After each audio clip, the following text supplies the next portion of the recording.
The UFC's first ever all-African title fight, featuring Dricus du Plessis and Israel Adesanya, has become more than just a contest for the middleweight belt. It has evolved into a fierce cultural battle that has captivated fans around the world. This fight, which took place in the early hours of Sunday morning, symbolizes a broader struggle for identity and recognition within the realm of mixed martial arts, MMA, and has highlighted the deep-seated tensions between the fighters, who both claim the mantle of true African champion. Israel Adesanya, the former middleweight champion, has long been a dominant figure in the UFC.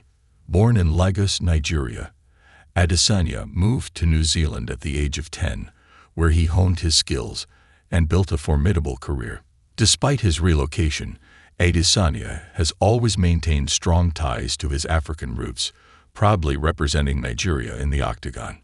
Alongside Kamaru Usman and Francis Ngannou, Adesanya was dubbed one of the African Kings of the UFC, a title that celebrated their simultaneous reigns as champions.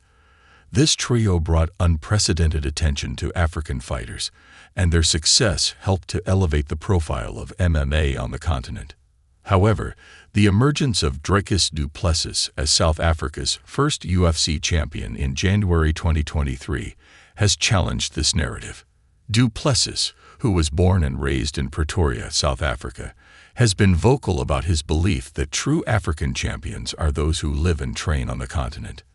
This viewpoint has sparked a heated debate, with Du Plessis questioning whether the titles held by Adesanya, Usman, and Ngannou truly represented Africa, since none of the fighters lived or trained there.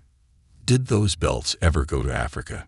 Du Plessis asked, challenging the legitimacy of the African King's title. The tension between Adesanya and Du Plessis reached a boiling point after Du Plessis' victory over Robert Whittaker in July 2023. In a moment that would set the stage for their eventual showdown, Du Plessis squared up to Adesanya in the octagon, sparking an altercation that one commentator described as the battle for Africa. This confrontation was about more than just personal rivalry. It was a clash of ideologies and identities, with both fighters vying to claim the title of the true African champion. For Adesanya, this fight was about defending his legacy. Although he had held the middleweight title twice before, defeating Du Plessis carried a significance that went beyond the belt.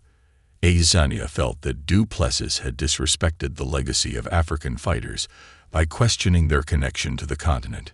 In interviews leading up to the fight, Adesanya spoke passionately about his beautiful childhood in Lagos and how his Nigerian heritage had shaped him as a person and a fighter. He made it clear that defeating Du Plessis was more important to him than reclaiming the middleweight title. Du Plessis, on the other hand, saw the fight as an opportunity to solidify his claim as the true African champion. He argued that his decision to remain in South Africa and train at the CIT Performance Institute in Pretoria made him more authentically African than Adesanya, who had chosen to build his career in New Zealand. For Du Plessis, this was not just a fight for a title, but a battle for recognition as the face of African MMA.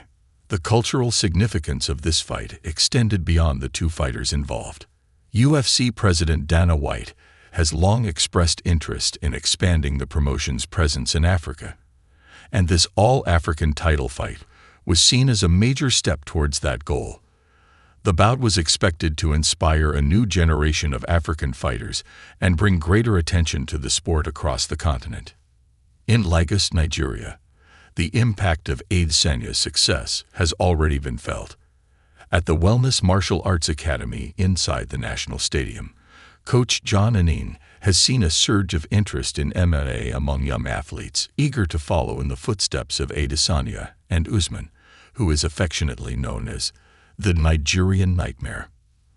Despite the growing interest, Anin acknowledged that MMA is still progressing rather than thriving in Nigeria. The lack of facilities and a comprehensive system for training fighters in all aspects of the sport, such as striking and groundwork, remains a significant challenge.